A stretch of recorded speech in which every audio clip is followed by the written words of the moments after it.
ಮಿತ್ರರೇ ನಮಸ್ಕಾರ. ಮಹಾಶಿವರಾತ್ರಿಯ ಕ್ಷಣಗಣನೆಯಲ್ಲಿದ್ದೇವೆ. ಈ ಸುಸಂದರ್ಭದಲ್ಲಿ ಮಿತ್ರನೊಬ್ಬ ಪ್ರಶ್ನೆ ಮಾಡ್ತಾನೆ, ಪರಶಿವನಿಗೆ ಪತ್ನಿಯರು ಎಷ್ಟು ಅಂತ ಹೇಳಿ. ನೇರವಾಗಿ ಉತ್ತರ ಕೊಡೋದಾದ್ರೆ ಮಹಾಮಾತೆ ಪಾರ್ವತಿ ದೇವಿ ಒಬ್ಬಳೇ ಪರಶಿವನ ಪತ್ನಿ. ಅವನಲ್ಲಿ ಮೂಡಿರ್ತಕ್ಕಂಥ ದ್ವಂದ್ವ ಏನಂದ್ರೆ ಗಂಗಾಮಾತೆ ಕೂಡ ಅವನ ಪತ್ನಿ. ಇದು ಅವನ ಪ್ರಶ್ನೆ ಅಲ್ಲ, ಬಹುತೇಕ ಎಲ್ಲರ ಪ್ರಶ್ನೆ. ಪರಶಿವ ಪಾರ್ವತಿ ದೇವಿ ಅದೆಷ್ಟೇ ಬಾರಿ ಜನ್ಮ ಎತ್ತಿದ್ರೂ ಕೂಡ ಅವಳನ್ನು ಮಾತ್ರ ವರಿಸ್ತಾನೆ, ಮದುವೆ ಆಗ್ತಾನೆ. ಮೊದಲ ಜನ್ಮದಲ್ಲಿ ಸತೀದೇವಿಯಾಗಿ ದಕ್ಷ ರಾಜನ ಮಗಳಾಗಿ ಜನಿಸ್ತಾಳೆ. ಅವರ ತಂದೆ ಪರಶಿವನ ಅವಮಾನ ಮಾಡಿದ್ದಕ್ಕಾಗಿ ಆ ಅವಮಾನ ಸಹಿಸಲಾರದೆ ಅಗ್ನಿಕುಂಡದಲ್ಲಿ ಬಿದ್ದು ಆತ್ಮಾರ್ಪಣೆಯನ್ನು ಮಾಡ್ಕೋತಾಳೆ. ತದನಂತರ ಮುಂದಿನ ಜನ್ಮದಲ್ಲಿ ಪರ್ವತರಾಜನ ಮಗಳು ಪಾರ್ವತಿಯಾಗಿ ಜನಿಸ್ತಾಳೆ. ಶಿವನ ಕುರಿತು ಸಾವಿರಾರು ವರ್ಷಗಳ ಕಾಲ ತಪಸ್ಸು ಮಾಡಿ ಪರಶಿವನ ಮೆಚ್ಚಿ ವರಿಸ್ತಾಳೆ. ಹೀಗಾಗಿ ಶಿವನಿಗೆ ಧರ್ಮಪತ್ನಿಯಾಗಿ ಪಾರ್ವತಿ ತಾಯಿ ಒಬ್ಳೆ. ಕಾಳಿ, ದುರ್ಗೆ ಹಲವಾರು ಹೆಸರುಗಳಿಂದ ನಾವು ಕರಿಬಹುದು, ಆದರೆ ಶಿವ ಏಕಪತ್ನಿ ವ್ರತಸ್ಥ. ಇನ್ನು ಗಂಗೆ ಮತ್ತು ಶಿವನಿಗೆ ಏನು ಹೋಲಿಕೆ ಅಂತ ಹೇಳೋದಾದ್ರೆ, ಪೂರ್ವಜರ ಆತ್ಮಗಳ ಮೋಕ್ಷಕ್ಕಾಗಿ ಗಂಗಾ ಮಾತೆಯನ್ನ ಭೂಮಿಗೆ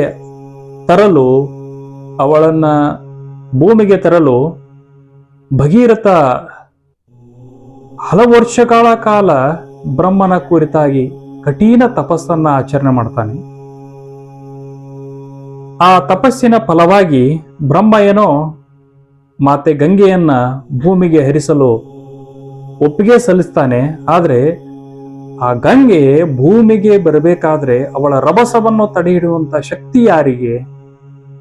ಅವಶ್ಯಕತೆ ಮೀರಿ ಆ ನೀರಿನ ಪ್ರವಾಹವನ್ನ ತಡೆ ಹಿಡಿತಕ್ಕಂಥ ಶಕ್ತಿ ಯಾರಿಗೆ ಅಂತಕ್ಕಂಥ ಒಂದು ಪ್ರಶ್ನೆ ಇರುತ್ತೆ. ಭಗೀರಥ ಮಹರ್ಷಿ ಮಾತೆ ಗಂಗಾ ಮಾತೆಯನ್ನ ಕರೆದಾಗ ಅವಳ ರಭಸ, ಅವಳ ವೇಗ, ಆ ಒಂದು ವೇಗವನ್ನ ತಡಿಲಾರದೆ ಭೂಮಿ ತತ್ತರಿಸಿ ಹೋಗ್ತದೆ ಅಂತಕ್ಕಂಥದ್ದು ಎಲ್ಲ ಕಡೆ ಚರ್ಚೆ ಆಗ್ಬೇಕಾದ್ರೆ ಪರಶಿವನ ಕುರಿತು ತಪಸ್ಸು ಮಾಡ್ತಾನೆ. ಭೋಲೆನಾಥ, ನಿನ್ನನ್ನು ಹೊರತುಪಡಿಸಿ ಆ ಮಾತೆಯ ವೇಗವನ್ನ ತಡೆ ಹಿಡಿಯುವ ಶಕ್ತಿ ಯಾರಿಗೂ ಇಲ್ಲ ಅಂತಕ್ಕಂಥ ವಿಜ್ಞಾಪನೆಯನ್ನ ಮಾಡಿದಾಗ ಅವಳ ಅಹಂಕಾರವನ್ನ ಮೆಟ್ಟಿ ಹಾಗೂ ಅವಳ ರಭಸವನ್ನ ಕೇವಲ ತನ್ನ ಜಡೆಗಳ ಮುಖಾಂತರ ಹಿಡಿದು ಕಟ್ಟಿ ತಲೆಯಲ್ಲಿ ಬಂಧಿಸಿಬಿಡ್ತಾನೆ.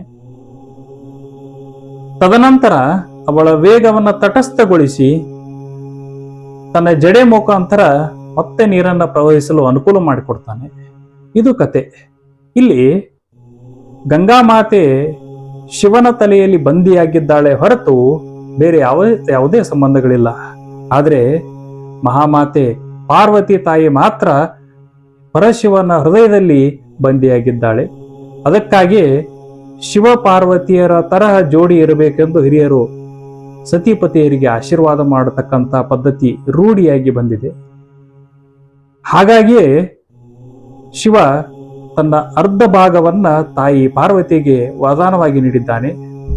ಹಾಗಾಗಿ ಅವನಿಗೆ ಅರ್ಧನಾರೀಶ್ವರ ಎಂಬ ಹೆಸರಿದೆ. ಗಂಗೆಯನ್ನು ಹೊತ್ತಿದ್ದಕ್ಕಾಗಿ ಅಂದಿನಿಂದ ಶಿವನಿಗೆ ಗಂಗಾಧರ ಎಂಬ ಹೆಸರು ಬರುತ್ತೆ. ಈ ಕುರಿತಾದ ಕಥೆಯನ್ನ ಗಂಗಾವತಾರ ಕಥೆಗಳಲ್ಲಿ ನಾವು ನೋಡಬಹುದು. ನಮಸ್ಕಾರ ಮಿತ್ರರೇ.